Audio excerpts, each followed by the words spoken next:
Hey divas, it's me Joe. Welcome back to my channel. Thank you guys as always for watching. Thank you for the support on my last video.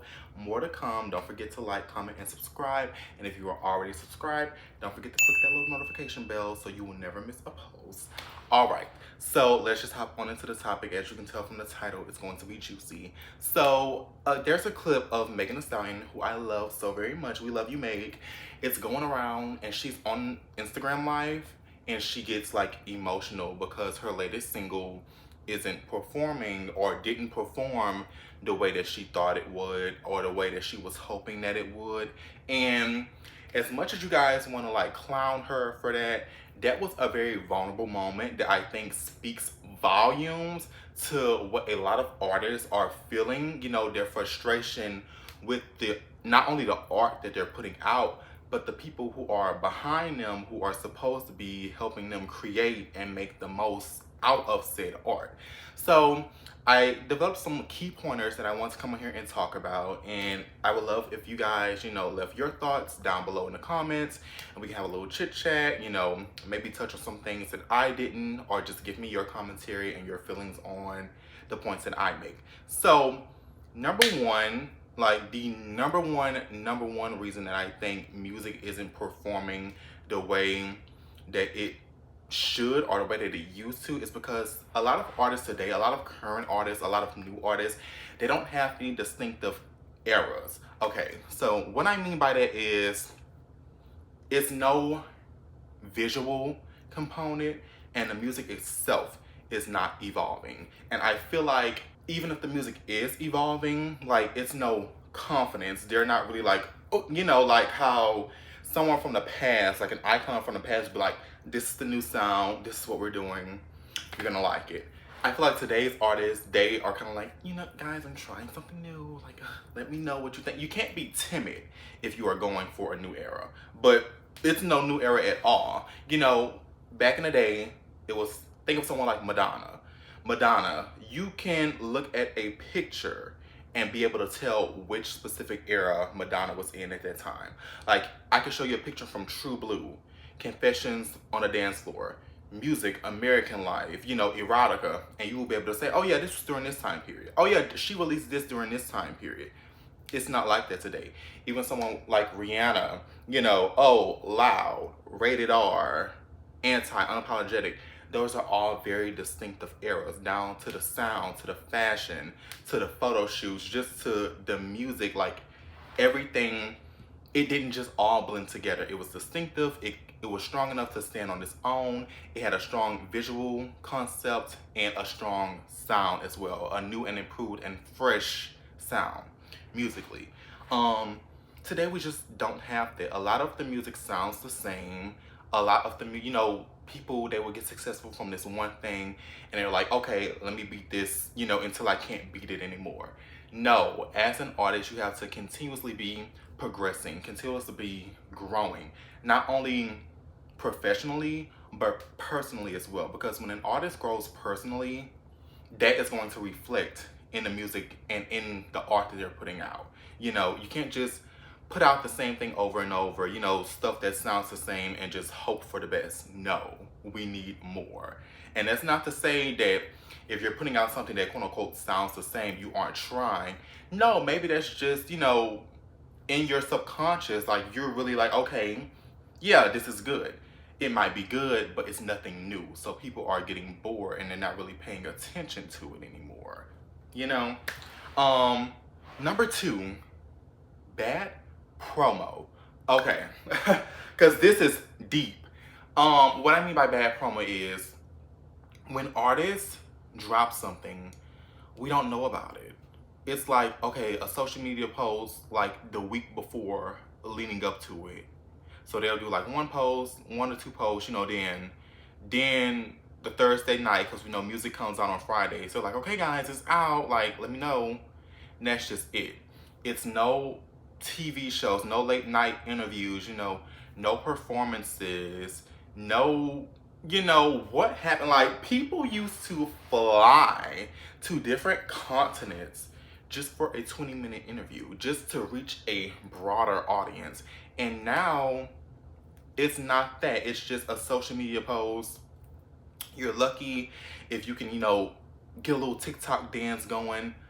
Not everyone is going to be, you know, tech savvy like that. Gaga during Born This Way, like, she had buses roaming around with her face on it. You know, like, it's still exciting to be in Times Square. It's still exciting, you know, to be on a magazine and to do like, okay, like I have an upcoming era, like this is my new single, the album is gonna sound like this. It's still interesting to do that. We are still interested in seeing that, you know, but an artist cannot do that all on their own, which leads me to my next point, number 3. Labels are not doing their jobs. Okay, perfect example. Back in the day, like previously, in previous years, when an artist would sign to a label, they would get discovered, whatever it being, whether they, you know, already had a professional demo and they sent it around to the label heard it and got in touch with them and like, hey, we want to sign you. Whether A&Rs would go out to clubs or open mic nights or karaoke nights and they would, you know, discover talent like, oh wow, whether someone was posting on YouTube, you know, covers or original music, whatever it was, okay? Labels were actively scouting talent. Talent was actively, you know, trying to get a record deal. And then, you know, previously as well, once the talent was signed, okay, you have about 1 or 2 years, we are going to develop you. After you sign your name on this dotted line, on this set contract, we are going to give you an advance. And this advance is going to be the budget with everything from, you know, producers, engineers, mixers, songwriters, photographers, stylists, you know, just all of that, videographers, you know, choreographers, like all of that, okay? If you had enough star power, not even enough talent, because it's really not about talent. You don't have to have quote unquote traditional talent to be a traditional, you know, megastar. No, it's about star power. So if you had enough star power and you made back all of your advance plus profit for the label, they're like, okay, you know, for your sophomore album, for your next project, here's an even bigger budget, you know, and we're gonna put even more money behind you and push you even harder. Nowadays, labels, like, it's just nothing. Get your fucking ass up and work. It seems like nobody wants to work these days. Like, okay, a server who's in college, they, you know, make a track for fun. Boom, it goes viral on TikTok because, you know, people are making edits to it, you know, celebrity or public figure edits, you know, people are using it for their videos. It has caught on, people are, you know, doing a little dance to it. Boom, it gets a lot of streams, of course. Streams are free. It's not like people are going out like, oh my God, let me give this song my $1.29 because it's just so good. They're like, no, oh yeah, I know this song. I heard it, you know, a little snippet of it online. Boop, add to playlist, you know, I'll thumbs it up. So it's accumulating all of these plays, all of these streams, all of these numbers. Now we have someone who was a nobody just last month. Now they have a song with over 100 million streams, 50 million streams. The label is taking heed of that. They're like, hey, we want to sign you. So said artist gets signed. Time passes and nothing happens. They're still in the same predicament or an even worse situation than before, because now they've signed to this team, to this label, to this entity, you know, who was probably taking away their creative freedom, you know, and is hounding them, you know, because now money is involved and it's no changes are being made. So the label, they really just want to profit off of artists, you know, but they don't want to do the work to help said artists reach their fullest potential, to get them to where they aspire to be, to where they need to be. But they're just like, oh no, you do all the work and, you know, we're not gonna do anything. We want you to do the work, but bring us the money so we can pay you pennies off of the dollars that you've earned. But we own you now, so you're not getting anything else, and don't ask for it either. That's not right, you know. And I think that's why today there's so many artists have to be like influencers and content creators first, and music is kind of like a second nature. It's just like an extension of their celebrity. the good thing is that even though you do lose money in the music business, you get a coin from everything that comes from the music you're making. That's very So true. it's like almost the music is almost like the ad. You know what I mean? So Yeah. it's a business, and sometimes it's sad to think of it that way, but that's why tours go big and Yeah. everything. That's where you make your money and the big brand deals. So that's like a fact that not too many people know. They think it's like this huge high life thing. And yes, you might get a big lump sum of money in the beginning, or you might have a huge recording budget and you Right. think the label's paying for it, but at the end of the day, you're paying for it. Man. And we've always had celebrities who've been like larger than life. Like we think of an image or a name first, you know, rather than we think of like a hit song that they have. You know, someone like a Diana Ross, like a Cher, a Paula Abdul. I don't know. But you know, there's always been people who they're like jack of all trades, you know, like a Selena Gomez. They're jack of all trades, you know, so the music is just like, oh, that's something else that they do. But they're also, you know, an actress. They can also have a talk show. You know, they are also like this huge humanitarian, and they have all these different side quests, maybe like fashion or, you know, like, I don't know, you know, but nowadays it's like they have to constantly keep their name afloat. They're constantly, you know, promoting these brands, being the face of a brand, because they need the money. They're not making any money off of the music, or they need the money from these brands, you know, from these contracts, because the label isn't giving them anything to work with. Like, this is literally the only way that they can make music, is, you know, taking a lot of the times their own money and booking the studio time, you know, getting with the hottest producers, the hottest writers. And it's very sad, because it's like, that's the label's job. Like, you're supposed to be in a room with these men in black, and they're supposed to help you, but they're not doing it anymore. They want you to help yourselves and help them. And it's just like, that's really sad. And then of course, the last point is because streaming, people aren't buying music anymore.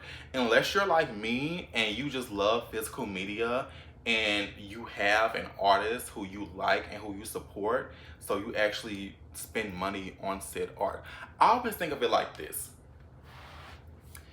Musical artists, recording artists, they have it the worst, because you wouldn't go to a painter, you know, said person is here and they just, you know, debuted their new exhibit, their new collection. You wouldn't, you know, go to them and be like, hey, really big fan. Can I take this painting, this canvas home for free? No. Set price that they have it listed as, that's what you're going to offer them. And if you can't, then oh well, it's gonna go to someone who can. You know, same thing for like a movie star. When a movie gets released, you get your ticket to AMC, to Movie Tavern, to wherever, and you go sit down and you watch that movie, you know.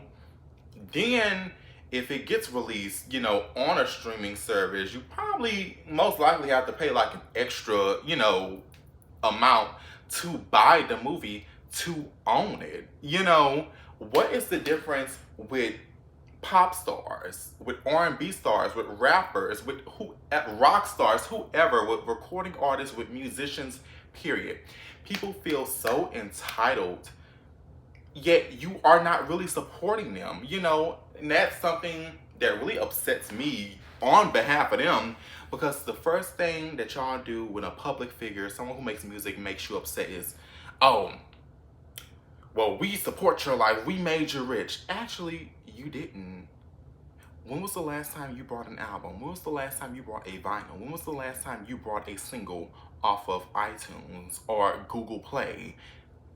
When was the last time you bought a concert ticket? When was the last time you bought a piece of merch? Just because you made a TikTok and it got a few likes and you were talking about said artist, or just because you made a tweet and it got a few, you know, quote tweets of people hyping them up still, that still doesn't mean anything. That's not money, baby. That's not sales. That's not gonna help them on the charts.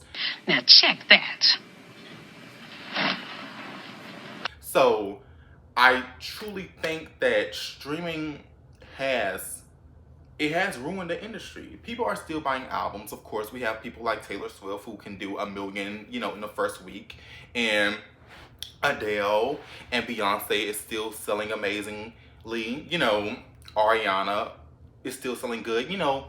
But it's just like for these newer artists, it makes it really hard. You know, they're already stacked up against so much. I feel like people are constantly like, oh, we want this, we want this. When a newer artist tries to debut and give it to you guys, you don't appreciate it. So it's like they're stuck. It's basically like they're just trying to claw their way up, and it's like they can't get anywhere. And it's really sad. But I think that stuff can definitely change. You know, you just have to, people, we as consumers, us as fans, we just have to give them a little bit more grace and just really support them. Like if you say you like an artist, if you say you support an artist, please actually support them. Buy their music, don't just stream it. You know, I understand not everyone can go to a concert, you know, pay at least, you know, $300-400 for a concert. That is absolutely fine. But you can spend $129 on a single. You can spend $11.99 on a CD, or, you know, $30, $40 if you're a vinyl person. Me personally, I love vinyl. I do. Vinyl collection is coming soon, and CD collection, but it's like, yeah, really supporting artists. I think it's so hard today. You know, artists have it the worst today. I feel like the music industry it has just gone to shit. And my heart is with them. Megan in particular, girl, don't let them get you down. And to all of my upcoming and aspiring singers, songwriters, you know, rappers, keep going. You know, have you a plan, have your tunnel vision, and stick to it. Thank you guys as always for watching. I love you guys. It's Gerald, and I will see you in my next one. Peace.